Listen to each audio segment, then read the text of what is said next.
మహబూబాబాద్ జిల్లా నరసింహులపేటలో కోతుల బెడదను తట్టుకునేందుకు ఓ షాపు యజమాని వినూత్నంగా ఆలోచించాడు. తమ షాపు ముందు పులి బొమ్మనుంచాడు. దీంతో కోతులు ఆ పులి బొమ్మను చూసి పారిపోతున్నాయి. నిత్యం వందలాది కోతులు ఇళ్లలోకొచ్చి వంట సామాను, ధాన్యం బస్తాలను ధ్వంసం చేస్తున్నాయని గ్రామస్తులు అంటున్నారు. అధికారులు స్పందించి కోతుల బెడదను తగ్గించేలా చర్యలు తీసుకోవాలని గ్రామస్తులు డిమాండ్ చేస్తున్నారు.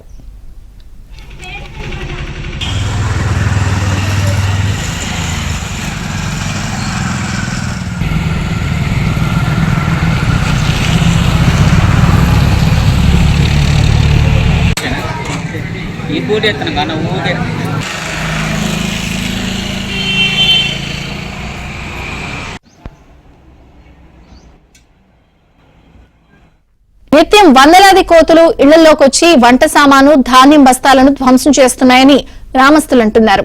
అధికారులు స్పందించి కోతుల బెడదను తగ్గించేలా చర్యలు తీసుకోవాలని గ్రామస్తులు డిమాండ్ చేస్తున్నారు.